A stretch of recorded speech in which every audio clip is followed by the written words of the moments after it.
পাইলে নিরালাই গো নবী, পাইলে নিরালাই।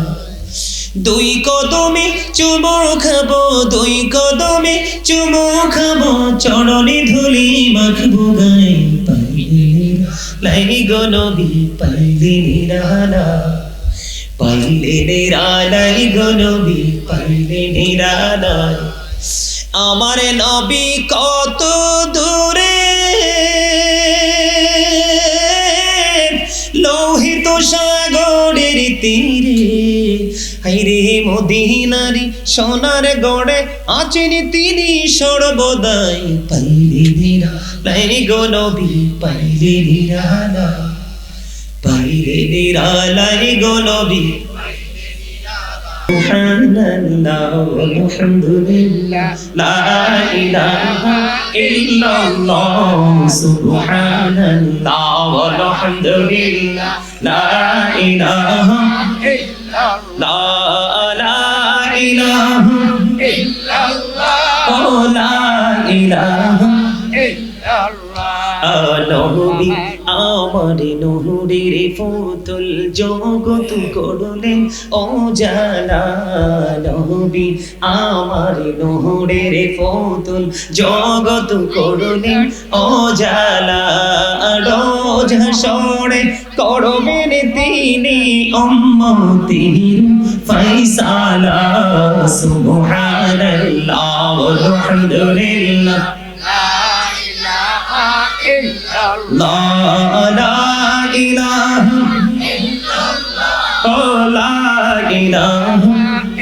আমার নবী আপনার নবী, দু জাহানের বাদশা নবী, তিনি বলে দিয়েছেন বন্ধু, প্রতিদিন কেউ যদি প্রাণের নবীকে ভালোবাসিয়া প্রতিদিন 1000 বার যদি দরুদ পড়তে পারে রে, সেই জান্নাত না দেখা পর্যন্ত তার মরণ হবে না।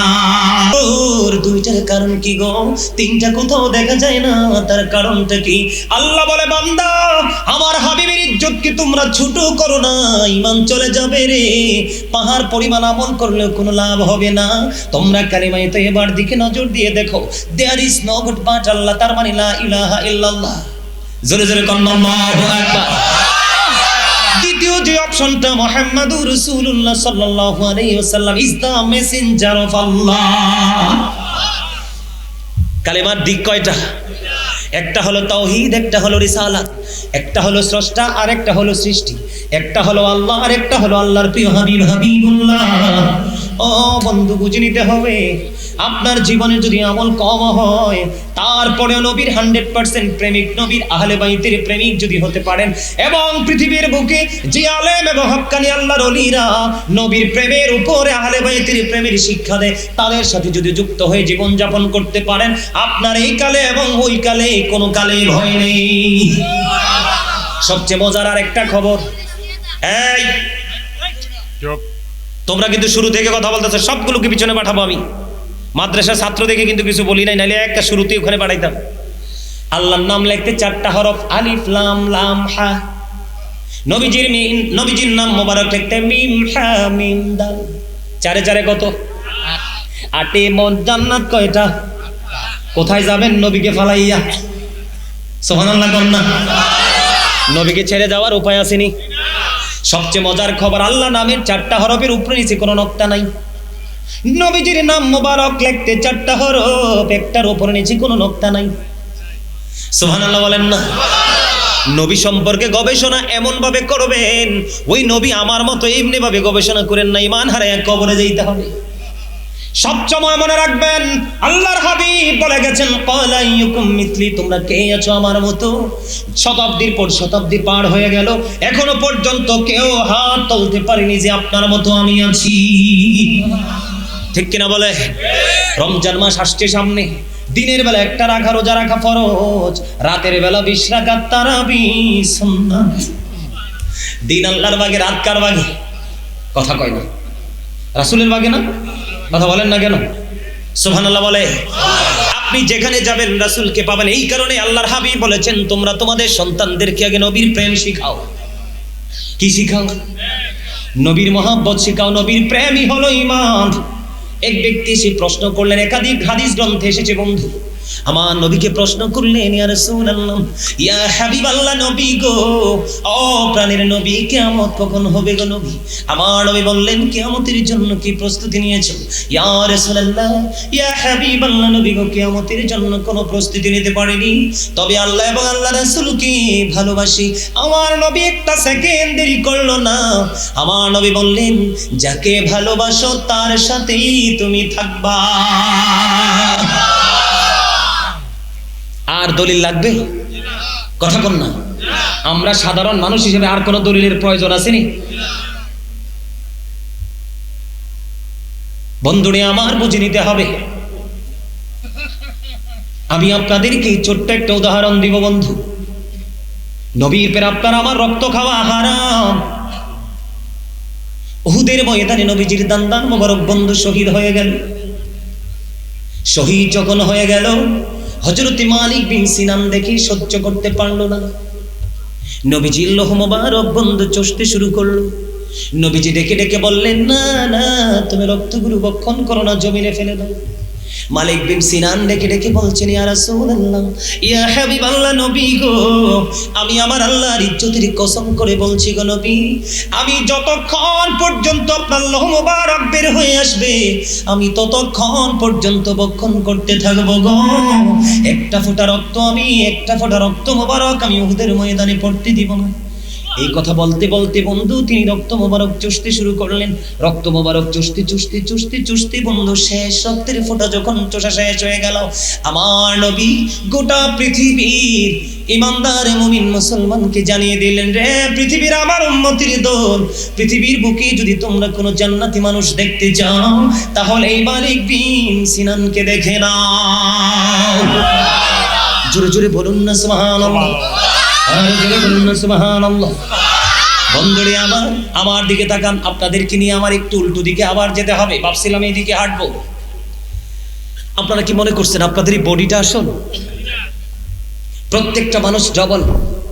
প্রত্যেকটা মানুষ কি? আমার দিকে তাকান, ওয়াজ বুঝে নেন। প্রত্যেকটা পার্সন কি ডবল পার্সন? একটা হলো তার বডি, আর একটা হলো তার আত্মা।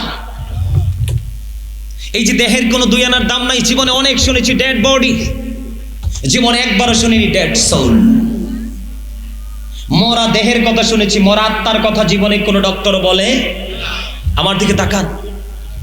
আল্লাহর কোরআনের ভাষায় বলা হয় এই বডিটাকে ইয়া আইয়ুহান নাস, আবার কখনো বলা হয় ইয়া আইয়ুহাল ইনসান। বাংলায় যদি বলে মানুষ, ইংলিশে যদি বলে মেন অথবা পার্সন। এটা হলো দেহটার নাম, সংক্ষিপ্ত নাম। এই দেহটাকে যেই মানুষটা পরিচালনা করছে ওইটা থাকে ভিতরে। এটা কেমন ভাবে ভিতরে এসে সেটিং হয়েছে সেটাও আপনি আমি জানি না। আবার কখন আমাদের থেকে চলে যাবে সেটাও আপনি আমি জানি না। সেটাকে আরবিতে বলা হয় রূহ, ইংলিশে এটাকে বলা হয় সোল, বাংলাতে এটাকে বলা হয় আত্মা। আল্লাহ বলেছেন, say the soul is the order of my lord, ওলি রুহু মিন আমরি রব্বি। First tense, present tense, future tense, অতীত, বর্তমান, ভবিষ্যৎ। একদিন ছিলাম না, আজকে আছি, আরেকদিন থাকবো না। এর মধ্যে পার্থক্যটাই হলো যতক্ষণ পর্যন্ত আপনার দেহে রুহু ছিল না, আলমে আরো হয় আল্লাহর আরশের চারপাশে রুহের জগতে ছিল, ততক্ষণ কিন্তু আমাকে কেউ সুলাইমান বলার ক্ষমতা নেই, আপনাকে আব্দুর রহিম বলার কোনো ক্ষমতা নাই। যখনই দেহ রুহের জগৎ থেকে দেহের মধ্যে আত্মাটা যখন ট্রান্সফার হয়ে এসলো, তখনই আপনার আমার নামকরণ করা হয়েছে, ঠিক কিনা? আবার যখন এই দেহ থেকে পাখিটা চলে যাবে অচিন দেশে, তখন কিন্তু আপনার নামটা যদি আব্দুর রহিম থাকে, কিন্তু তার আগে যুক্ত হবে মরহুম। তাহলে এখান থেকে কি বোঝা যায়? মানুষের আসল সত্তা তার দেহ নয়, মানুষের আসল সত্তা হলো তার আত্মা। এখানে আপনার আত্মাটাকে রাখতে হবে। আপনার দেহের কোনো দুই আনার দাম নেই। সম্মানিত উপস্থিতি, সুবহানাল্লাহ বলতে তো ভয় পান কেন? আল্লাহ কি আপনাকে আমাকে জবানটা দিছে ভোট খাওয়ার জন্য, বাদাম খাওয়ার জন্য, বিয়ের বাড়িতে কুরমা পোলাও খাওয়ার জন্য, চা দোকানে, শপিং মলে বসে বসে অগ্রহণযোগ্য অপ্রত্যাশিত বক্তব্য দেওয়ার জন্য? কি জন্য দিছে জানেন? জানেন না। কারণ জানার প্রশ্ন, জানার ইচ্ছাও তো পোষণ করেন না। মনে করতেছেন পৃথিবীতে যেমনি ঠেলা দিয়ে চলে যেতে পারেন, ধাক্কা দিয়ে আরেকজনকে ফেলে ওভারটেক করে যেভাবে গন্তব্যে পৌঁছাতে পারেন, মনে করতেছেন সেখানেও চলবে। No, impossible.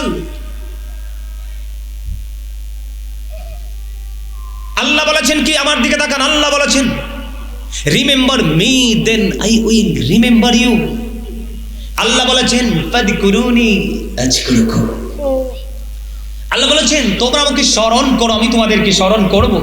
স্মরণ হলো বাংলা শব্দ, আরবিতে কি বলা হয়? জিকির। ইংলিশে বলা হয় রিমেম্বার। আল্লাহ জন্য বলেছে remember me then I will remember you. তার মানে তোমরা আমাকে স্মরণ করো, আমি তোমাদেরকে স্মরণ করব। কেমনি করব? আল্লাহ কই তুমি পৃথিবীতে বসে বসে, হাদিস শরীফ দ্বারা প্রমাণ, আল্লাহ বলে তুমি পৃথিবীতে নরমাল জলসায় বসে বসে আমার জিকির করো, আমি তার চাইতে উত্তম জলসায় তোমার জিকির করছি। একজন মুমিন নামাজের মধ্যে বসে আছে,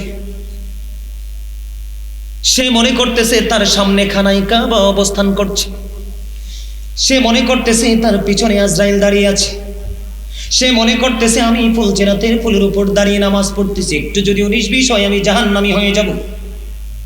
তিনি মনে করতেছেন আমার ডান দিকে জান্নাত, আমার বাম দিকে জাহান্নাম। তিনি এমন চিন্তা করে বন্ধ নামাজ পড়তেছেন। এমন সময় কোনো সাধারণ মানুষ গিয়ে যদি প্রশ্ন করে, বলে ভাই রে, তুমি দেখেছি সারাটা জীবন তুমি জিকির করেছো, সারাটা জীবন তুমি ফরজ নামাজ পড়েছো, ওয়াজিব পড়েছো, নফল পড়েছো, মুস্তাহাব পড়েছো, এখন কি তুমি বলতে পারবা তুমি তো তোমার মালিকের জিকির করছো, তোমার মালিক এখন কি করে? মুমিন একটা সেকেন্ড দেরি করবে না, মুমিন সঙ্গী সঙ্গী বলে দিবে আমার মালিকও আমার জিকির করে। জোরে জোরে বলুন না সুবহানাল্লাহ। এটা আমার কথা নয়, হাদিস শরীফ প্রমাণ করেছে, আমার নবীজির পবিত্র জবান মোবারক দ্বারা আমাদেরকে শুনিয়েছে। এত মজা পেয়েছি জিকির ও বন্ধু, হাদিস শরীফ গুলো অনেক বেশি বেশি করে বন্ধু এগুলো কি নজর দিয়েছিলাম, কারণ আমার মালিকের সাথে প্রেমের বন্ধনের এক নিবিড় এক জায়গা হলো এই জিকিরের জলসা।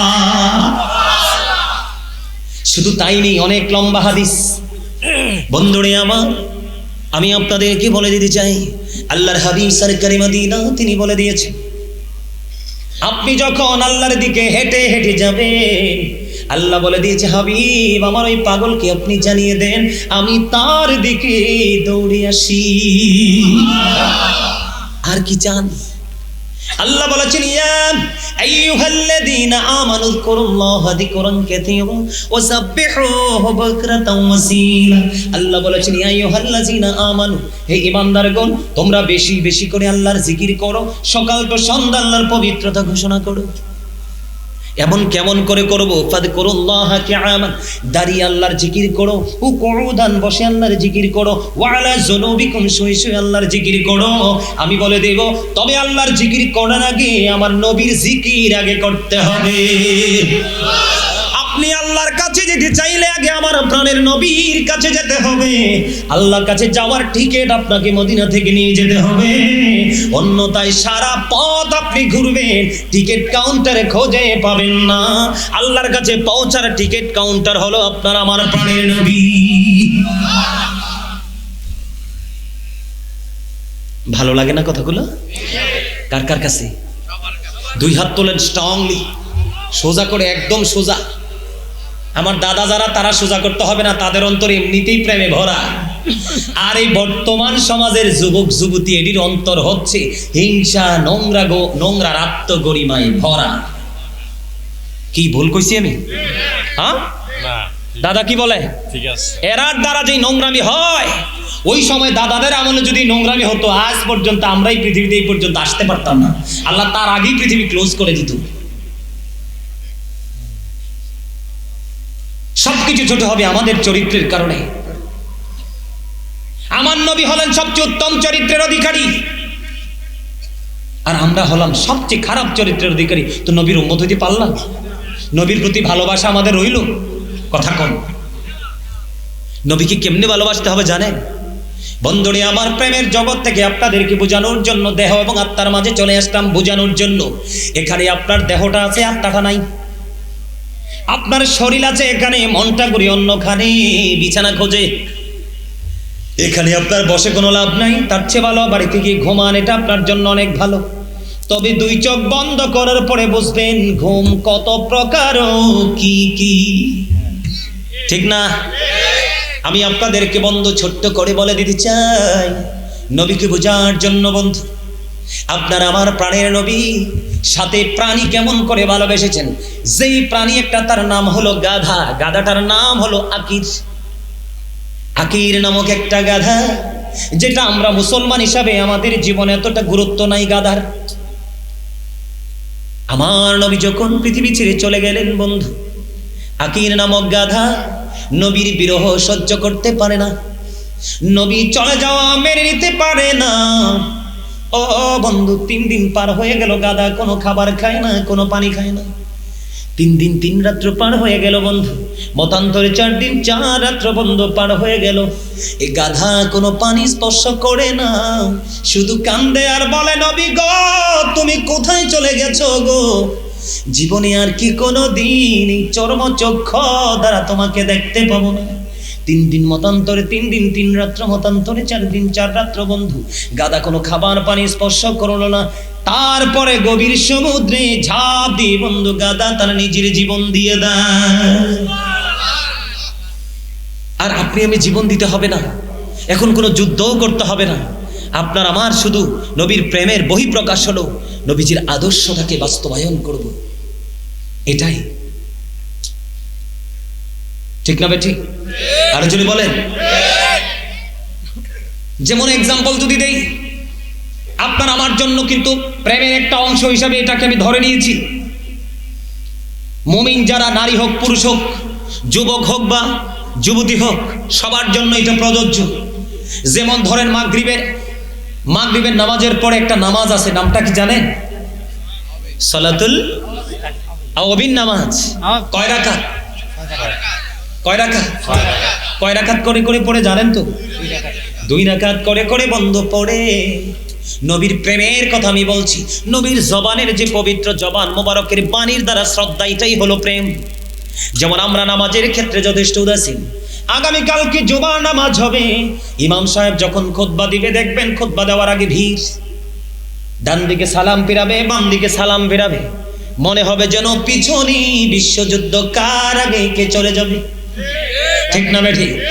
এরা কখনোই নবীর প্রেমিক নয়, সঠিক নবীর প্রেমিক নয়। সঠিক তাকওয়া নিয়ে আল্লাহকে ডাকতে আসেনি। সাইয়্যিদুল আইয়াম, জুমার দিন শ্রেষ্ঠ দিন। ঈদুল ফিতর, ঈদুল আজহার দিনের চাইতেও দামি হলো এই জুমার দিন। এটার ফজিলত মর্তবা অনেক অনেক বেশি বন্ধু। আমি সেই জায়গায় একটু পরে আসবো। নবীর প্রেম নিয়ে যেহেতু কথা বলছি, আল্লাহর হাবিব সরকারে মদিনা তিনি বলে দিয়েছেন, জুম্মান মাগরিবের নামাজের পরে কেউ যদি প্রয়োজন ছাড়া, প্রয়োজন যদি হয় কথা বলবেন, প্রয়োজন না হলে কোনো কথা বলবেন না। নবীজি শিক্ষাটা দিয়েছেন সেটা আমি বলছি। বন্ধুরে আমার, কোনো কথা আপনারা বলবেন না, নীরবে মাগরিবের নামাজটা শেষ করে আপনি কি করবেন? 6 রাকাত আওয়াবিন নামাজ শেষ করে দিবেন। আমার নবী জানিয়ে দিয়েছে, পাগল রে, আমি নবী বলে গেলাম, তুমি একটা দিন যদি মাগরিবের পরে আওয়াবিন নামাজটা আদবের সাথে পড়তে পারো, আমি নবীজি রাস্তায় দেখিয়ে দিয়েছি সেই রাস্তা অনুযায়ী তোমার আমল নামায় একদিনের নফল ইবাদত পড়ার কারণে, আওয়াবিন পড়ার কারণে তোমার আমল নামায় 12 বছরের নফল ইবাদতের সওয়াব দেওয়া হবে। প্রেমিকেরা আসবে সবার আগে। প্রেমিকেরা কি করবেন? আসবে সবার আগে। আমি কিন্তু ছোট্ট ছোট্ট করে বন্ধু এক্সাম্পল দিচ্ছি। আগামীকালকে জুম্মা হবে, আমি বলে দিই, সবার আগে উত্তম রূপে গোসল করবেন, সবচেয়ে দামি সুন্দর যে পাঞ্জাবিটা আছে সেটা পরবেন, পরার পরে বন্ধু উত্তম সুগন্ধি গায়ে লাগাবেন, হেঁটে হেঁটে মসজিদের দিকে আসবেন। তবে সবার আগে, কার আগে? সবার আগে বন্ধু, আপনি সবার আগে মসজিদের দিকে কদমটা বাড়িয়ে দিবেন। আপনি যখন মসজিদে সবার আগে আসবেন, আমার নবীজি যেইভাবে বলেছেন, তুমি বের হবে সবার পরে। মসজিদ থেকে বের হয়ে তোমার বাড়ি পর্যন্ত যাইতে যতগুলো কদম লাগে, প্রত্যেকটা কদমের বিনিময় তোমার আমল নামায় 1 বছরের নফল ইবাদতের সওয়াব দেওয়া হবে। বুঝে আসছে? আপনারা, আমরা গ্রামের ভাষায় কাইক বলি, কাইক। 2টা কাইক দিয়ে চললে কই না আমরা? আমি একটু স্মার্ট ভাবে বলেছি কদম। আপনার বাড়ি যদি যাইতে 100টা কদম লাগে, 100 বছরের নফল ইবাদতের সওয়াব দেওয়া হবে বন্ধু।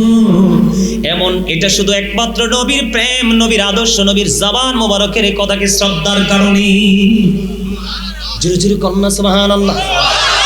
আজকে নবীর প্রেম না থাকার কারণে আপনার এশারের নামাজের আগে 4 রাকাত সুন্নাত ম্যাক্সিমাম লোক পড়ে না। আসর নামাজের সুন্নাত কয়দিন পরে বলবে এটা নাই। কারণ আছে বলার মৌলবী খুব কম, আর নাই বলার মৌলবীর অভাব নাই। কারণ আমার নবী বলেছেন কিয়ামতের পূর্বক্ষণে পৃথিবীর সবচেয়ে নিকৃষ্ট মানুষ হবে আলেমরা। এই জন্য প্রেম করতে হলে, দাওয়াত করতে হলে, আলোচনা শুনতে হলে বুঝে শুনে আলোচনা করতে হবে। তাদের মধ্যে রাসূলের আদর্শ, রাসূলের প্রেম, আহলে বাইতের প্রেম, সাহাবায়ে কেরামের প্রেম, ধীরে ধীরে স্টেপ বাই স্টেপ এই পর্যন্ত ইসলাম আসার পিছনে যাদের যথেষ্ট অবদান রয়েছে তাদের প্রতি শ্রদ্ধা ভালোবাসা আছে কিনা সেই মৌলবী দেখে আপনি প্রেম করেন, সফল হবেন। আর নাই বলার মৌলবী যদি 1 লক্ষর সাথে প্রেম করেন জান্নাতের গন্ধ পাবেন না, যদিও জান্নাতের ঘ্রাণ 500 বছরের দূর থেকে পাওয়া যায়। আজকে মানুষ ডিভাইড কেন? আমাদের মতো লোকদের কারণেই তো, ঠিক না? বন্ধুরে আমার বুঝে নিতে হবে, জেনে নিতে হবে আমার নবীর সাথে প্রেমের কম্পিটিশন ছিল। আমার নবীজি যখন থুতু মোবারক নিক্ষেপ করতেন, কি করতেন? সাহাবায়ে কেরাম সঙ্গে সঙ্গে তা হাতে নিয়ে মুখে মেসেজ করে দিতেন। সুবহানাল্লাহ বলেন। তাদের স্কিনটা সিল্ক হয়ে যেত, খুব স্মার্ট হয়ে যেত, গ্লেজি হয়ে যেত। আপনারটা আমারটা যদি কারো গাড়িতে থুতু ফালাই কিলাইয়া স্যাপটা করে ফেলাইব। আর নবীজির থুতু মোবারক তারা হাতে নিয়ে মেসেজ করে দিত। এখন সাহাবীদের দাম আমাদের থেকে বেশি না কম? আরে শুধু বেশি নিমিয়া, শুধু বেশি, যেটা আপনার আমার কল্পনার বাহিরে। হযরত আলী রাদিয়াল্লাহু তাআলা আনহু থেকে একটা হাদিস বর্ণিত, শুধু সাহাবায়ে কেরামের মর্যাদা বোঝার জন্য বলছি। রাসূল বলেছেন ক্বালা মান সাব্বা নাবিয়া ফাকতুলহু ওয়া মান সাব্বা সাহাবী ফাদরিবহু। আপনার আমার প্রাণের নবী বলেছেন যারা নবীকে গালি দিবে, নবীর ইজ্জতের চাদর ধরে টান দিবে, উম্মত আমি অর্ডার করলাম তাকে সাথে সাথে হত্যা করে ফেলো। ওয়া মান সাব্বা সাহাবী ফাদরিবহু, সাহাবায়ে কেরামকে যারা গালি দিবে, তাদের ইজ্জতের চাদর ধরে যারা টান দিবে, তোমরা যদি প্র্যাকটিক্যালি শোনো তাদেরকে বাইন্দা পিটাও। হাদিস শরীফ। এই কথাগুলো বলার মানুষ আপনি পাবেন না। এই কারণেই যত কমবে মানুষ ততই পৃথিবী ছোট হবে, চারপাশ দুর্গন্ধযুক্ত হয়ে যাবে। আল্লাহর হাবিব বলেছেন মৃত্যুর পূর্বক্ষণে মানুষ জীবিত অবস্থায় কবরে গিয়ে গড়াগড়ি দিবে। তারা বলবে আল্লাহ আমার জন্য পৃথিবীর চাইতে ভিতরটাই অনেক বেটার। এতটা বিপর্যয় পৃথিবীতে নেমে আসবে, সেই সিম্পটম কিন্তু আমাদের মাঝে আস্তে আস্তে চলে আসছে। আপনি আমি শিখবো কার থেকে? ওস্তাদ থেকে না। আমাদের ওস্তাদকে আমাদের আপনার আমার প্রাণের নবী। আহলে বাইতকে ভালোবাসতে হবে, রাসূলের পরিবারকে ভালোবাসতে হবে, কারণ তাদেরকেও ভালোবাসা আমাদের জন্য ফরজ। আপনারা জানেন বরকতময় এক দাসী উম্মে আইমান রাসূলের প্রস্রাব মোবারক খেয়ে তিনি জান্নাতি। আর আপনার আমার প্রস্রাব করে আসলে ভালো করে পানি না দিলে বাপ রে বাপ, নাকের মধ্যে রুই ঢুকাইলেও গন্ধ ঠেকানো যায় না, ঠিক না? ঠিক। আবার কয় নবী বলে আমরার মতো। নাউজুবিল্লাহ বলেন না কেন? আরে নবীকে যখন, নবীর সাথে যখন প্রেম করবেন দেখবেন এই যখন চিন্তা ভাবনা অটো আপনার ব্রেন থেকে আউট হয়ে যাবে। সুবহানাল্লাহ বলেন। আর জোরে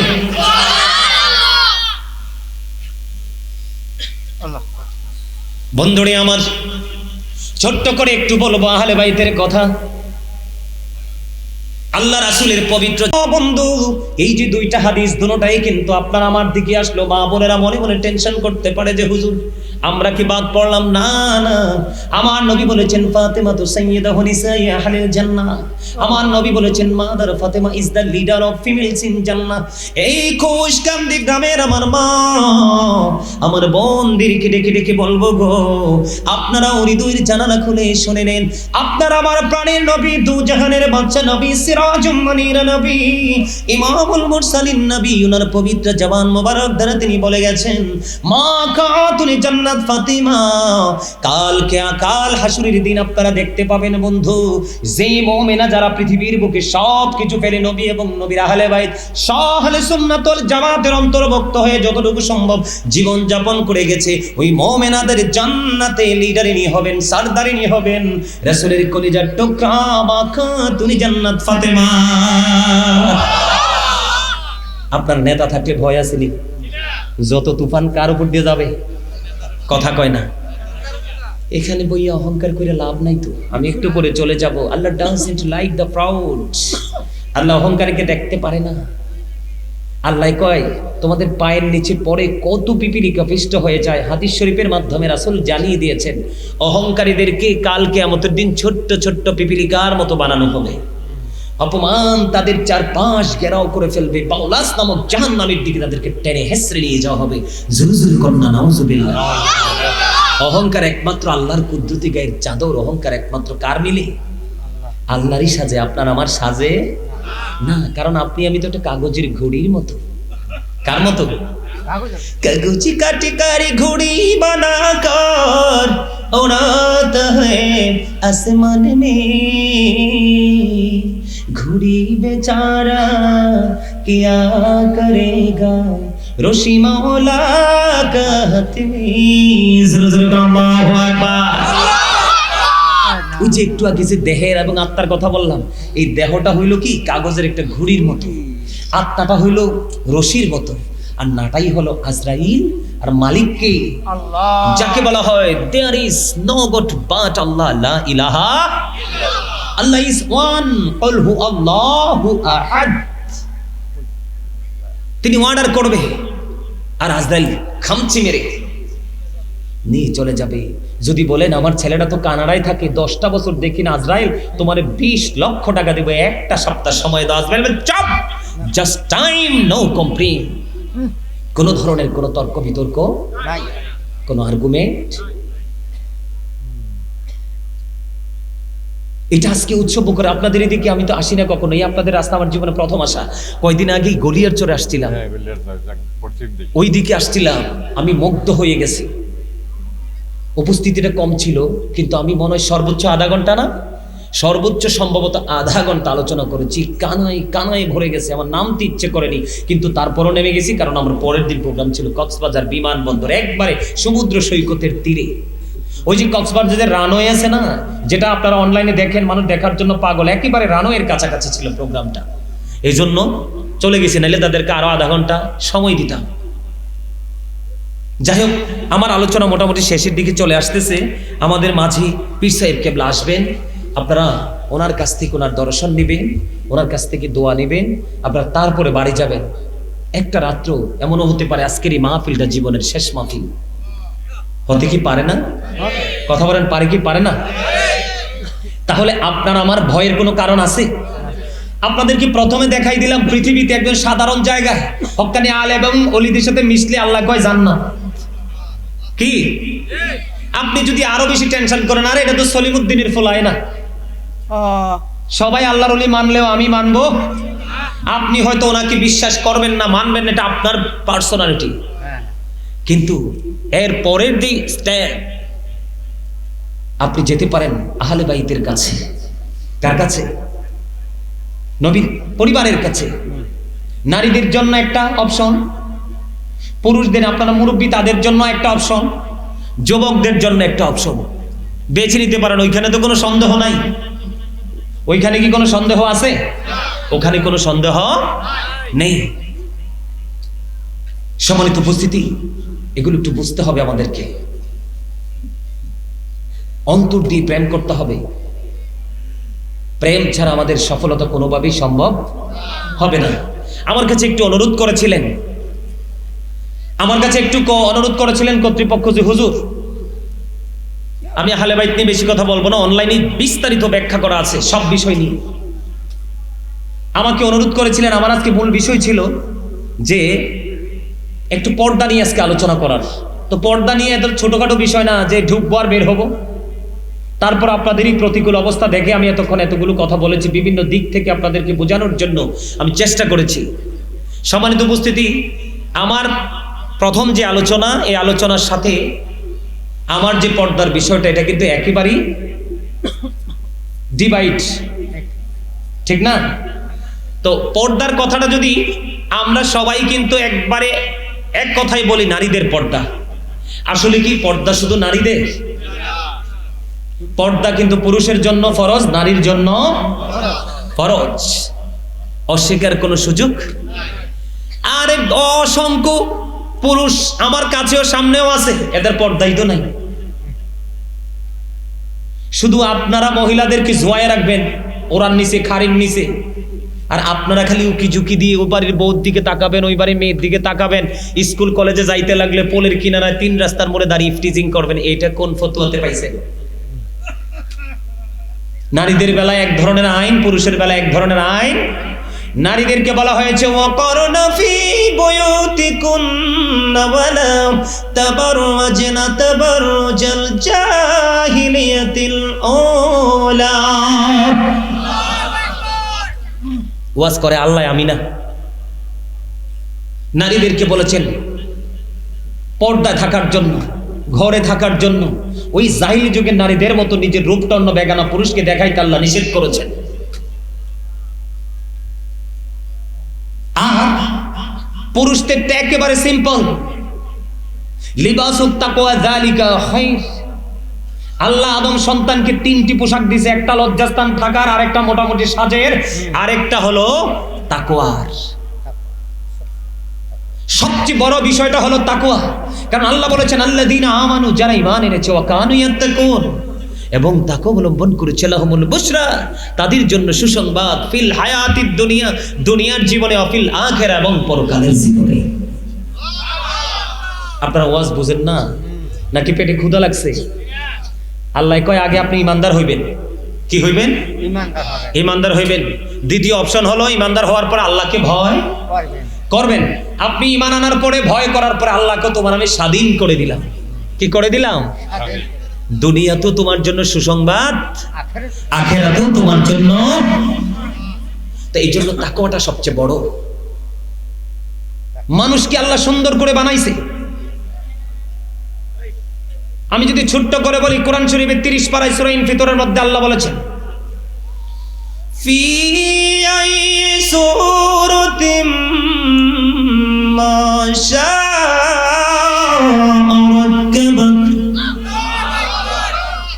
আল্লাহ ওয়াজ করতেছি আমি, ক্লান্ত হইতেছে তোমরা, কত দুর্বল। আইরে এখনই দুর্বল হইলে হইব? কথা কন না। আল্লাহর মন মতো করে আমাদেরকে গঠন করেছেন। আল্লাহ ক্রিয়েটেড দ্য মাইন্ড। আল্লাহর ইচ্ছে মতো করে আমাদেরকে বানাইছে। কি কয়? এই কোরআন সাক্ষী। সময় লাগবে না, খুলে খুলে এক একটা আয়াত ধরে ধরে ওয়াজ করতাম। সূরা 3 খুলে দেখেন, এই ওয়াজ সবার মুখস্থ। এই আয়াতটা, লাকাদ খালাকনাল ইনসানা ফি আহসানি তাকওয়িম। আসমান, জমিন, চন্দ্র, সূর্য সবকিছুর চাইতে মানুষ সুন্দর। আপনারা বলেন পোশাক না থাকলে কি মানুষটা সুন্দর? আরে ধরে কম। পোশাক, নারী বলেন পুরুষ বলেন, পোশাক না থাকলে কি মানুষটা সুন্দর? এখন আপনিরে আল্লাহ সুন্দর রাখার জন্য পোশাক দিছে, আপনি তো উলঙ্গ হয়ে গেছেন। তা আপনি কি আল্লাহর সাথে যুদ্ধ ঘোষণা করতেছেন না? আল্লাহ কয় কাজ করো একটা, আপনি করেন আরেকটা। বাপরে বাপ, কয় কোটি টাকার মালিক জানি আল্লাহরে কিন্নাই ফেলাইছে। আর জান্নাতের টিকিট তো হাতে, ঘরের দরজার গেটে এত শক্ত, আজরাইল হাজার চেষ্টা করলে ঢুকতে পারবে না। দেখছেন নি সালাক যেটা, এটা নাউজুবিল্লাহ কয়ে ফেলছে, আর বাকিগুলা হুজুরে কি কয় রে? আরে নাউজুবিল্লাহ বলেন না কেন? ফেরেশতাদের কাছে কি কোনো কিছু ডরায় এরা? হ্যাঁ, আজরাইল কি ডরায়? আজরাইল ভয় পায় না, তবে সম্মান করে। যারা নবীর প্রেমিক, অধিক বেশি নবীর প্রেমিক, আজরাইল নিজেই কথা দিয়েছেন, তোমার মৃত্যুর সময় আমি তোমার প্রাণটা এমন ইহসানের সাথে কবজ করব, যেমনি নবী রাসূলের প্রাণটা আমি কবজ করেছি। তোমাকে দিন শেষে যেতে হবে প্রাণের নবীর কাছে, ছাড়া উপায় নেই। সম্মানিত উপস্থিতি, এই কথা বলো কেন তোমরা? আল্লাহর হাবিবের দরবারে অন্ধ সাহাবী আব্দুল্লাহ আসতেছেন। রাসূলের কাছে নারী ছিলেন। রাসূল বললেন, হাদিস শরীফের মধ্যে এসেছে, তোমরা কি করো? এখান থেকে আত্মগোপন করো। তখন ওই দুইজন বলেছিলেন, ইয়া রাসূলুল্লাহ, আব্দুল্লাহ কি অন্ধ নয়? আল্লাহ রাসূল বলেছেন, আব্দুল্লাহ হয়তো অন্ধ, কিন্তু তোমরা তো অন্ধ নও। তার মানে অন্ধ পুরুষও যদি রাস্তা দিয়ে হাইটা যায়, জানালা দিয়েও কি দেওয়া যাবে না? কি করা যাবে না? আপনার বাড়ির আঙিনা দিয়ে, কলা গাছ দিয়ে আপনার স্বামী আপনাকে বেড়া দিয়ে গেছে পর্দা থাকার জন্য, আপনি যাইতেছে ওরা মাইকিং করতেছে, আপনি চাইছেন আপনার পর্দা শেষ। কারণ চোখের জিনা কি? দেখা। চোখের অপরাধ কি? কারণ চোখ এটাই ভয়ঙ্কর। পুরুষকে বলছে চোখগুলো, হাদিস শরীফের মধ্যে এসেছে, পুরুষকে বলেছে আল্লাহ রাসূল চোখগুলো নিচু করে রাখো, আর নারীদেরকে বলছে তোমরা পর্দায় ঢুকে থাকো, ঘর থেকে বের হইলেও তোমরা ঘর নিয়ে বের হয়ে এসো, উদিলা হয়ে বাইর হওয়া যাবে। এইটাই তো শিক্ষা। এখনকার যুগে ননদের হাজবেন্ড আর দেবরের সাথে ভাবিদের বেশি মেলামেশা। আল্লাহর হাবিবকে যখন প্রশ্ন করা হলো দেবর সম্পর্কে রাসূল আপনার মতামত কি, আমার নবীজি বলছেন দেবরের সাথে দেখা করার চাইতে একটা ভাবির মৃত্যু অনেক বেটার। নাউজুবিল্লাহ বলবেন না? নারীদের জন্য কত রেড সিগন্যাল দেখেন। আল্লাহর হাবিব বলেছেন যাদের স্বামী বাড়িতে নাই ওই মহিলাদের কাছে তোমরা যেও না, তার কারণ যেখানে একজন বেগানা পুরুষ থাকে আরেকজন বেগানা নারী থাকে, এখানে মনে করবা থার্ড পারসন হলো শয়তান। শয়তানের কাজ কি? শুধু পেস্তি লাগায় দাদা, আরো কত পেস্ট লাগায়, ঠিক না? এই জন্য আল্লাহ রাসূল বলছে যার স্বামী বাড়িতে নাই ওই বাড়ির সীমানাও। হাদিস শরীফের মধ্যে এসেছে বেগানা নারীর সাথে কোনো খারাপ কাজ করতে হবে না। যেই মহিলার স্বামী বাড়িতে নেই ওই মহিলার শুধু বিছানার একটা কর্নারে তুমি বসেছো, ওই বসার কারণে তুমি এত বড় অপরাধ হয়েছে, সব ভয়ঙ্কর অজগর তোমার জন্য জাহান্নামে বরাদ্দ আছে। নাউজুবিল্লাহ বলেন না? আরো জোরে। আর নারীদেরকে বলেছে তোমরা হলা গোপনীয় জীব, তোমরা ঘর থেকে বের হয়ে উদাম হয়ে হাঁটাচলা করো না। কারণ নারীরা যখন ঘর থেকে বের হয় তখন শয়তান তাদেরকে দেখলে নোংরা দৃষ্টিতে উকিঝুঁকি দেয়। নাউজুবিল্লাহ বলেন না? আরো জোরে। আর সবচেয়ে বড় ভয়ঙ্কর, ঘরে বলেন, ভাইয়ে ভাইয়ে বলেন, জালে জালে বলেন, ভাই বোনে বলেন, শ্বশুর শাশুড়ির সাথে ছেলের দ্বন্দ্ব বলেন, সবগুলোর মূল শয়তানই হলো দাজ্জাল মহিলা, দায়ুস মহিলাগুলো। শুধু দায়ুস মহিলা না, পুরুষও দায়ুস আছে। যেই স্বামী তার স্ত্রী কোরআন হাদিসের দৃষ্টিভঙ্গি অনুযায়ী ওই পুরুষের সাথে দেখা করা, কথা বলার কোনো বৈধতা নেই, ওই সমস্ত পুরুষের সাথে কথা বলার পরেও স্বামী তার স্ত্রীকে কন্ট্রোল করে না, তাকে শাসন করে না, ওই স্বামীও দায়ুস। তার জন্য জাহান্নামটা বরাদ্দ।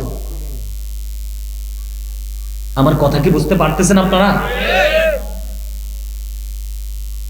এখন তো আমাদের দেশে বেধির কোনো শেষ নাই। নারীরা পরে পুরুষেরটা, পুরুষরা বলে নারীরারটা। এই দুই দলকে আল্লাহর হাবিব অভিশপ্ত করে গেছেন, লানত দিয়ে গেছেন।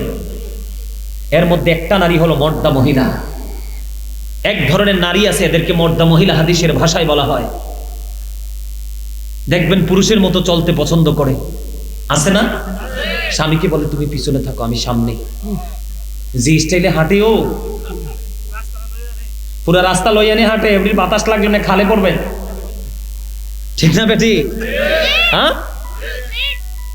আল্লাহর হাবিব ওই মহিলাদেরকে বলেছে মর্দা মহিলা যারা, তোমরা কোনো টেনশন করো না, তোমাদের জন্য স্পেশাল রিসিপশনের ব্যবস্থা আছে, স্পেশাল আপ্যায়নের ব্যবস্থা আছে। ওই যে একটু আগে বলেছিলাম তিনাতুল খাবাল, ওই মর্দা মহিলাদের জন্য তিনাতুল খাবালটা বরাদ্দ করা আছে, যেটা আর একটা জাহান্নামের নিংড়ানো রক্তপুঞ্জ। জোরে জোরে কন্যা নাউজুবিল্লাহ। আল্লাহর হাবিব বলেছেন যেই নারী পোশাক পরার পরেও তার শরীর দেখা যায়, তোমরা মনে করবা সেই নারী পোশাক পরিহিত নয়, ওই নারী উলুঙ্কিনী ল্যাংটা। জোরে কন্যা নাউজুবিল্লাহ। তারা আরেকটা পুরুষের হৃদয়ে কুমন্ত্রণা জন্ম দেয় এবং নিজে আরেকটা পুরুষের আকর্ষিত হয়। আর ওই সমস্ত নারী এবং পুরুষদের মাধ্যমেই সমাজের মধ্যে ব্যভিচার। আর এখন তো বর্তমানে বাংলাদেশে একটা বের হয়েছে, আপনারা জানেন কিনা, সমকামিতা, যেটা লূত আলাইহিস সালামের জামানায় ছিল। নাউজুবিল্লাহ বলেন না? সমকামিতা দেদারচে চলছে। আপনারা জানেন না এটা কত বড় ভয়ঙ্কর কাজ। আমি আপনাদেরকে বলছি, ছেলে যখন উপযুক্ত হবে কন্ট্রোল করবেন। একা পার না পারলে সমাজের বিচারকদেরকে নিয়ে কন্ট্রোল করবেন, তারপরও তাকে থাল ছাড়া। আমি বলি, সোজা করে বলে দেই, আল্লাহর হাবিব বলে দিয়েছেন তোমরা যখন ঘুমাবে দুইটা উপযুক্ত যুবক একই কাঁথার নিচে ঘুমাবে না, একবার আলাদা থাকতে হবে। উপযুক্ত দুইটা যুবতী একই কাঁথার নিচে ঘুমাবে না, একজন আরেকজনের লজ্জাস্থানের দিকে তাকাবে না, একটা যুবতী আরেকটা যুবতীর লজ্জাস্থানের দিকে তাকাবে না, একটা যুবক আরেকটা যুবকের লজ্জাস্থানের দিকে তাকাবে না। এর মধ্যে সবচেয়ে বড় একটা গবেষণা থেকে বের হয়ে আসলো, সবচেয়ে বড় ভয়ঙ্কর একটা কথা হলো, সমাজের মধ্যে জাতির মধ্যে সবচেয়ে ভয়ঙ্কর যত নোংরামি আবিষ্কার করে সেটা হলো বড় লোকের ছেলেমেয়েরা। একটু থাইমে গেলেন যেন। The rich are not always happy, ধনীরা সব সময় সুখী নয়। The poor are born to suffer, গরিবরা জন্মগ্রহণ করেছে শুধু দুঃখ ভোগের জন্য। গরিবদের দুঃখের কোনো শেষ নাই, বড় লোকদের সুখের কোনো শেষ নেই। এই জন্য আমাদের পূর্বসূরি আইম্মে ইকরাম আমাদেরকে এলান করে দিয়ে গেছেন, তোমরা কি করো না, বড় লোকের ছেলেদের সাথে তোমরা মেলামেশা করো না, ওঠা বসা করো না, কারণ তারা হলো একটা যুবক এবং যুবতীর চাইতেও বড় ফিতনা। ওমা, এরা ঠিকও কইতে জানে না, বুঝেন নাই? হ্যাঁ, কি সমাজের তোয়াক্কা করে নাকি কে তাকে প্রহার করবে বা তাকে শাসন করবে? তাকে তো সামনে দাঁড়িয়ে কথা বলার মতো ওই দুঃসাহস নাই, কারণ তার বাবার অনেক টাকা, যারা আছে তাদের টাকাই তো নাই। সে কিন্তু কাউকে কি করে না, পরোয়া করে না। এই জন্য আপনি গরিব আপনার ছেলেকে কন্ট্রোল করতে হবে, তাহলেই এই দেশ থেকে সমকামিতা দূর হবে। না হয় সমকামিতা দূর করা সম্ভব নয়।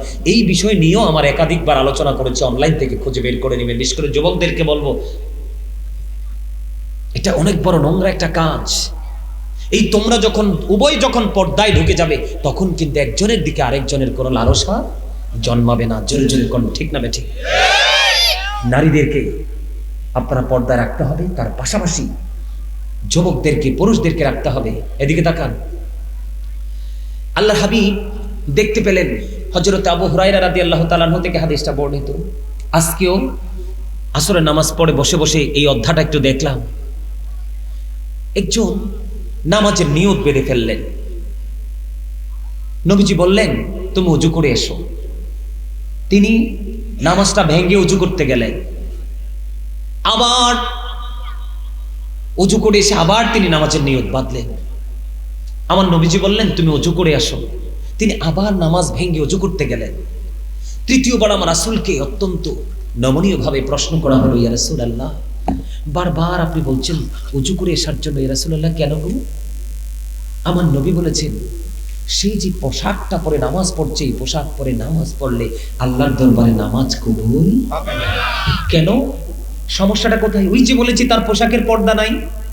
আপনি নামাজকে গ্র্যান্টেড করতে হলে আপনার কিন্তু পোশাকের পবিত্রতাও থাকতে হবে।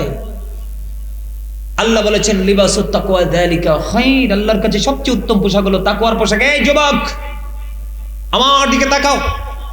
এই দিক দিয়ে উপর দিয়ে যুবকদের লুঙ্গি হোক, প্যান্ট হোক, পায়জামা হোক, ট্রাউজার হোক, যেটাই হোক, তুমি যেটাই পরো, উপর দিয়ে থাকতে হবে তোমার নাভি বরাবর অথবা উপরে। কোনোভাবেই কিন্তু নিচে 1 ইঞ্চি পরিমাণ নাভির নিচে নামানোর কোনো অর্ডার কোরআন দেয়নি, আল্লাহ দেয়নি। আর নিচে দিয়ে থাকতে হবে টাকনোর উপরে। এখানে দুইটা অপশন, একটা হলো বৈজ্ঞানিকদের গবেষণা। বৈজ্ঞানিকরা তো এমনি এমনি গবেষণা ইনস্টিটিউট তৈরি করেনি, এরা কোরআন থেকে বৈজ্ঞানিক হয়েছে কিনা? হ্যাঁ, কথা কয় না। বৈজ্ঞানিকরা বলেছেন সব উল্টো পাল্টা, নারীদের পোশাক থাকার কথা মাথা থেকে পা পর্যন্ত ঢাকা। এখন ওরারটা দেখবেন মনে হয় যে রাস্তায় হাঁটু পানি, একইবারই দেখবেন কত উপরে থাকে পায়জামা। আরে একটা পুরুষ দেখলে তার চোখগুলো ভেঙে পড়ে, কিন্তু এটা এত নির্লজ্জ, এত বেহায়া, কারণ এটাকে শয়তান রশি হিসাবে ব্যবহার করতেছে। আজ না হয় কাল কোনো না কোনো ভদ্র পুরুষকে এই অসভ্যকে দিয়ে গায়েল করে তার ফিউচারটাকে একবারে অন্ধকার আচ্ছন্ন করে দিবে। কথা বুঝেন নাই? নারীদেরটা থাকার কথা একেবারে নিচে, এরাটা উঠছে উপরে। পুরুষেরটা থাকার কথা উপরে, এটা গেছে একেবারে পায়ের মুড়ার নিচে। এরা কয় হুজুর আমরা ডিজিটাল। কিটাল? ডিজিটাল। নাউজুবিল্লাহ কোন? আরে আরা জানে প্রশ্ন করতে পারেন, বলে হুজুর কেন গো তার নামাজটা হচ্ছে না? আল্লাহর কোরআন দিয়ে আল্লাহ রাব্বুল আলামিন বলে দিয়েছেন, উপর দিয়ে নাভি বরাবর অথবা নাভির উপরে, নিচের দিক দিয়ে বন্ধ টাকটার উপরে। এই কন্ডিশনে পোশাক পরা আমরা ইমানদার হিসাবে আমাদের জন্য ফরজ। আবার কি জানেননি, এরার মনের ভিতরে কি জানি কয়দিন পরে পরে ওঠে, আমি বলতেও পারি না। শার্ট একটা পরে পরে কি করে জানেননি? দেখাই একটু, এই যে এই দিকটা আছে না, এই দিকটা, এই শার্টটা খুলে দেয়, দুইটা খোতাম খুললে দেয়, বাতাস লাগাই বকে। ওই যে রাসূলের সুন্নাহ, রাসূলের প্রেম নাই। আল্লাহ রাসূল সব সময় ওনার চেস্ট মোবারককে ঢেকে রাখতেন। এটা ঢেকে রাখা আমরা মত হিসাবে আমাদের জন্য সুন্নাত। কি দেখেন না, কষ্ট মষ্ট করে বাবার থেকে মার থেকে কিছু লুকিয়ে টুকে টাকা নিয়ে সুন্দর একটা কলারওয়ালা গেঞ্জি পরে গুতাম আছে সামনে, গুতাম ছাড়া কিন্তু কিনবে না গোলগোলা, কারণ এদিকটা তো খোলা যাবে না, এদিকটা খোলা। আর সবচেয়ে লজ্জার কথা কি বলবো, হাদিস শরীফ থেকে যেটা বুঝাইতে চাইছি, আল্লাহ রাসূল বারবার বলেছেন তাকে ওযু করে আসার জন্য, কিন্তু কেন? নামাজের নিয়ত করার পরেও এটা আমাদের জন্য একটা শিক্ষা যে সে নামাজ পড়তেছে, নামাজ হবে না, কারণ শরীয়তের সীমা লঙ্ঘন করেছে, বর্ডার ক্রসিং হয়ে গেছে, তার পোশাকটা টাকনুর নিচে চলে গেছে। জোরে কর না নাউজুবিল্লাহ। আল্লাহ যারা ব্যবসার মাধ্যমে ঠকায় কাস্টমার, তাদেরকে ক্ষমা করবে না, তাদের দিকে রহমতের দৃষ্টিতেও তাকাবেন না কাল হাসরের দিন। যারা উপকার করে খোটা দেয় তাদেরও সেম কোয়ালিটি। এর মধ্যে সবচেয়ে ভয়ঙ্কর কথা হলো যারা অহংকার করে করে টাকনুর নিচে ঝুলিয়ে ঝুলিয়ে পোশাক পরে। বুখারীতে এসেছে জাহান্নামে যেতে হবে। নাউজুবিল্লাহ বলেন না, আরো জোরে। তাহলে নারীদের সাথে সাথে পুরুষেরটাও জরুরি না? দেখবেন আগামীকালকে ডিজিটাল মুসল্লি, আপনি দেখবেন আপনাদের মসজিদের সামনে, আমারটা মনে রেখে যাইয়েন, দেখবেন আগামীকালকে এক কাতারে দাঁড়াইছে, একটা জিন্স প্যান্ট পরে, পিছনের কাতারতে রুকুতে গেছে, পিছন দিক দিয়ে লজ্জাস্থান পুরাটাই দেখা যায়। ও মা, আমি কি বলছি নি? দেখা যায় না? তা আপনাকে কি এই জায়গাটা দেখাই যাওয়ানোর জন্য পোশাক দিছে? ঢাকার জন্য, কারণ আপনি সবচেয়ে দামি মানুষ। হিন্দু, খ্রিস্টান, বৌদ্ধ, ইহুদি, নাসারা, এদের জন্য তো জাহান্নাম বরাদ্দ করেছে। আল্লাহ বলেছেন ওয়াইদাতুল কাফিরিন। নাউজুবিল্লাহ বলে, ইন্নাল কাফিরিনা কানু লাকুম আদুওয়াম মুবিনা, the heretics are the eternal enemy of the believers. ঈমানদারদের প্রকাশ্য শত্রু হলো বেঈমান কাফিররা। প্রশ্ন করতে পারেন, বলে হুজুর এই অসভ্য পোশাকের আবিষ্কারটা কে করলো? করেছে বেঈমানেরা। তারা চায় আমরা ধ্বংস হয়ে যাই। দেখেন না ফিলিস্তিনের কি অবস্থা করছে ইসরায়েলিরা, কিন্তু এরা কি কোনোদিন বিজয়ী হবে? কোনোদিনও বিজয়ী। আল্লাহ বলবে কোন ফায়াকুন, একেবারে লেভেল হয়ে যাবে। এরা এত খারাপ। যুগে যুগে নবী রাসূলদেরকে কষ্ট দিয়েছেন, সাহাবায়ে কিরামদেরকে কষ্ট দিয়েছেন। এই দেশেও আলেম ওলামাদেরকে, পূর্বসূরি আইম্মায়ে কিরামদেরকে অনেক কষ্ট, দুঃখ, যন্ত্রণা দিয়েছেন। ঠিক না ঠিক? এখন প্রশ্ন করতে পারেন, বলো হুজুর এ পোশাক আবিষ্কার করলো কে? যারা আমাদের শত্রু, এগেনিস্ট পার্টি, তারা। যেমন ধরেন হাদিস শরীফের মধ্যে এসেছে, আমার নবীজি বলেছেন আমার উম্মতের জন্য যদি কষ্টকর না হতো তাহলে আমি বলতাম প্রত্যেকটা নামাজের আগে তোমরা মেসওয়াক করো। সুবহানাল্লাহ বলেন না। আজকে মেসওয়াক কৌশলে ডিলিট করে দিয়ে ডিজিটাল ব্রাশ আমাদের হাতে তুলে দিয়েছে, যেটার মধ্যে সুন্নাহ নাই। এই চট্টগ্রামের নাবি হলো খুলশী। শিল্প কারখানা সবচেয়ে বড় প্রভাবশালীদের এরিয়া হলো, যারা চট্টগ্রাম যান তারা জানেন। আমার তো গোটা বাংলাদেশ আর বাকি নাই, দেশের গন্ডি ফারি আল্লাহ রাব্বুল আলামিন বাহিরেও কয়েকটা দেশ সফর করার সক্ষমতা দিয়েছে, দেখেছি। শোনেন, আমি চট্টগ্রাম, আরিফ তোর মনে আসেনি রে? ওই যে চট্টগ্রামে যে আলোচনা শেষ, বিশাল প্রোগ্রাম, এক ভদ্রলোক আসছে, উনি সরকারি জব করেন। তো উনি কাপড় চোপড় খুলতেছেন, ফ্রেশ হয়ে তিনি বেডে যাবেন, এর মধ্যেই ভেসে ভেসে ওনার কাছে আমার কণ্ঠটা চলে গেল। উনি বলতেছি, মানে ওনার কাছে মনে হচ্ছে যে এই শোরটা ওনার কাছে একটা অদৃশ্য থেকে আসছে। সন্ধান করতে করতে দেখি যেন অদৃশ্য থেকে আসছেন, এটা বাস্তবিক। উনি কি করলেন, খাওয়া দাওয়া বন্ধ করে পাগলের মতো ঘর থেকে বের হয়ে গেলেন। ভদ্রলোক বের হয়ে সোজাসুজি বিশাল বড় উপস্থিতি। আপনারা জানেন না, চট্টগ্রাম হচ্ছে প্রেমের শহর, যেই জায়গা আমার সবচেয়ে বেশি যাওয়া হয়। সম্মানিত উপস্থিতি, ভদ্রলোক আসছে, আসার পরে বললেন, হুজুর আমি আমার দাঁত নিয়ে কত ডেন্টালের কাছে গেছি হুজুর, কোনো ধরনের কোনো উপকার আমি পাচ্ছি না, আমার কাছে কোনো ওয়ে খুঁজে নাই হুজুর। আমি এক পর্যায়ে হতাশ হয়ে গেলাম। হঠাৎ করে একদিন অনলাইনে ঢুকে দেখলাম আপনার একটা আলোচনা আমার চোখের সামনে এসেছে। সেই আলোচনাটা ছিল মেসওয়াকের ফজিলত নিয়ে। সুবহানাল্লাহ বলেন না। এই অসংখ্য মুসল্লির মাঝে স্টেজে এসে বলতেছে, হুজুর যেদিন আমি এই আপনার আলোচনা শুনলাম সেদিন থেকে আমি বিশ্বাস করে মেসওয়াক করা শুরু করে দিয়েছি হুজুর। পরে ডাক্তারের কাছে গিয়েছি, উনি বলতেছে আমার দাঁতে কোনো সমস্যা নেই। এটা আসলে ওই যে রাসূলের আদর্শটা, রাসূলের ওয়ার্ডারটা আমি জাস্ট আপনাদের সামনে তুলে ধরেছি, আপনারা অত্যন্ত ভালোবেসে এটাকে গ্রহণ করেছেন, এটাই আপনার মুক্তির জন্য ফয়সালা। হারিয়ে যাওয়া সুন্নাতকে উঠিয়ে দিবেন, 100 শহীদের মর্যাদা নিয়ে জান্নাতে ঢুকতে পারবে। জোরে জোরে করুন সুবহানাল্লাহ। আবার নবীজি বলেছেন উম্মতের জন্য কষ্ট হবে, কত দরদি ছিলেন আমাদের, আর আমরা কত কষ্ট দিচ্ছি কন্টিনিউ আপনার আমার প্রাণের নবীকে। নবীজি বলেছেন কষ্ট হবে এই জন্য বলিনি, তারপর আমরা উম্মত হিসাবে কি করা উচিত না?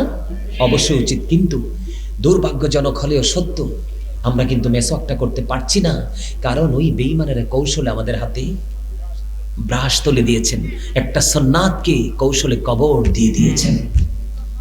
সম্মানিত উপস্থিতি, প্রত্যেকটা এলাকায় এলাকায় আঙ্গিনায় আঙ্গিনায় ফুরকানিয়া মাদ্রাসা ছিল, সকালে মুখরিত হয়ে যেত এলাকার আকাশ বাতাস কোরআনের আওয়াজে। কৌশল করে তারা বাংলাদেশের কিছু দালালকে হাত করে তারা কিন্ডারগার্টেন ঢুকিয়ে দিয়েছে। সকালে মারা এখন আর বাচ্চাদেরকে নিয়ে মাদ্রাসায় যায় না, ওই যে কিন্ডারগার্টেনের দিকে দৌড়ায়। এটা হলো তাদের একটা অপকৌশল, মুসলমানকে ধ্বংস করার অপকৌশল। ঠিক তেমনি ভাবে সম্মানিত উপস্থিতি, নারীদের জন্য বের করেছে পাতলা পোশাক, আর পুরুষের জন্য বের করেছে ছোট্ট পোশাক। আপনি বলবেন যে হুজুর আগামীকালকে থেকে আমি নিচে দিয়ে পটে টাকনোর একেবারে উপরে উঠাবো, মেনে নিলাম উপরে উঠাবেন, কিন্তু আমি আই এম প্রমিস হাজার চেষ্টা করেও আপনি উপর দিক দিয়ে নাভির উপরে প্যান্টটাকে উঠাতে পারবেন না। তার কারণ হলো তার জন্মই হয়েছে, এটাকে ক্রিয়েট করা হয়েছে স্মল, ছোট করে। এটা তাদের একটা অপকৌশল, আপনি কেন বুঝেন না? আল্লাহর হাবিব বলেছেন এই দুনিয়াতে যে সুখ্যাতির পোশাক পরবে তাকে সর্বোচ্চ লানতের পোশাক পরানো হবে হাসরের দিন। যেই ব্যক্তি পৃথিবীর খ্যাতি সম্মানী পোশাকের তোয়াক্কা করেনি, শুধু তোয়াক্কা করেছে আল্লাহ রাসূলের কথার, সেই ব্যক্তির সামনে বিভিন্ন কোয়ালিটির জান্নাতি পোশাক তুলে দেওয়া হবে। আল্লাহ রাসূল বলেছেন তার যেটা মন চায় সে সেটাই গ্রহণ করতে পারবে। ঠিক তেমনি ভাবে আমাদেরকে জিন্স প্যান্ট নামক অভিশপ্ত পোশাক দিয়ে ম্যাক্সিমাম যুবকরা তারা যে সময় শিখবে সেই সময় তাদের এই পর্দাটাকে হরণ করে নিয়ে গেছে, এবং এই পোশাকটা পরে নামাজ পর্যন্ত আপনি পড়তে পারবেন না। বলে হুজুর সমস্যাটা কি? আল্লাহ বলছে একটা, আপনি করছেন আরেকটা। আপনাকে তো এত বড় দুঃসাহস দেওয়া হয় না। এই জন্য পর্দার প্রতি আপনাদেরকে অত্যন্ত গুরুত্বশীল হতে হবে, অত্যন্ত গুরুত্ব আমাদের থাকতে হবে পর্দার প্রতি, নারী এবং পুরুষ উভয়। নারীও দায়ুস হয়ে যাবে, না হয় পুরুষও দায়ুস হয়ে যাবে। আপনার আমার বাঁচার কোনো রাস্তা খুঁজে পাবো না, ঠিক না বে ঠিক? ম্যাক্সিমাম মহিলাদেরকে চায় চুলগুলো কিন্তু বাহির থেকে গনা যাবে, এইরকম না? এই জায়গা থেকে আপনাকে আমাকে বের হয়ে আসতে হবে। শোনেন, প্রত্যেকেই দেখছি ছেলে যখন বড় হয়, ছেলেকে বিয়ে করানোর সময় যখন আসে, সবাই ভদ্র একটা বউ খুঁজে। দাদা কি বলে? ভদ্র বউ খুঁজে না? আপনাদের সবার বাড়ি বাড়ি ঘরে ঘরে দিয়ে সব ডিজিটাল। এখন প্রত্যেকটা বাবা যদি মেয়েদেরকে নামাজি, ফরেজগার, ধার্মিক, পর্দাশীল বানায়, তাইলে অটো প্রত্যেকের ঘরে পর্দাশীল বউ চলে আসবে। আর প্রত্যেকটা বাবা মেয়েদেরকে পাঠাবেন শপিং কমপ্লেক্সে, ডিস্কো জুতা পড়ায়া, পায়ে আলতা, কপালে টিপ দিয়ে একদম পাঠিয়ে দিবেন। আবার ছেলে বড় হওয়ার পরে পর্দাশীল বউ খুঁজবেন। এই প্রত্যাশা কখনোই পূরণ হবে না। হবে? আপনারা কি আমার কথাগুলোর বাস্তবতাকে একটু উপলব্ধি করতে পারতেছেন? আপনারা যদি আগামীকালকে থেকে আপনাদের এলাকা প্রত্যেকটা মেয়েকে শাসন করে করে যদি পর্দাশীল বানাতে পারেন, দেখবেন অটোমেটিক্যালি পর্দাশীল বউ আপনার ঘরে চলে আসবে, ভদ্র বউ আপনার ঘরে চলে আসবে। এই জন্য রাসূল বলেছেন তোমরা নবীর প্রেম শিখাও, নবীর আহলে বাইতের প্রেম শিখাও এবং কোরআন তেলাওয়াত শিখাও। কারণ আল্লাহ রাব্বুল আলামিন দুটো জিনিস আমাদেরকে দিয়েছেন, এর মধ্যে Allah is all in all, follow his law and light for eternal success. আল্লাহ রাব্বুল আলামিন বলেছেন, আল্লাহ রাব্বুল আলামিন আমাদের জন্য দুটি নিয়ামত দিয়েছেন, একটা হলো ল আর একটা হলো লাইট। ল মানে কি? আইন। আর আইন কোনটা? কোরআন। কি? আর লাইট কাকে বলা হয়? রাসূল কি? জোরে জোরে সুবহানাল্লাহ। রাসূল কি লাইট না? লাইট ইংলিশ শব্দ, আর কি আরবিতে বলা হয় নূর, বাংলাতে বলা হয় আলো। সুবহানাল্লাহ বলেন না? আলো জোরে। তাহলে আমাদেরকে কি করতে হবে? এই আইনের ভান্ডারের সাথে আমাদেরকে যুক্ত হইতে হবে। আমি বলছি না যে আপনারা পৃথিবীতে কাজ করবেন না, পৃথিবীর যে আপনার যেই সব ধরনের সুবিধা পাওয়ার জন্য যেই যেই জায়গাগুলো আপনাকে আলিঙ্গন করতে হবে, আমি বলছি না যে আপনি সেই জায়গায় যাইয়েন না, আপনি সেই জায়গাগুলোতেও যাবেন, সময় সময় আবার জেনে বুঝে আপনি ইসলামের আইনগুলো আবার মেনে চলবেন। তাহলে আপনার দুনিয়াটা হবে নেয়ামত, পরকালটাও হবে নেয়ামত। আজকে কিন্তু বিশেষ করে আমাদের যুব সমাজ একেবারে ধ্বংস হয়ে গেছে, কারণ ইসলামের ছোঁয়া নাই বললেই চলে।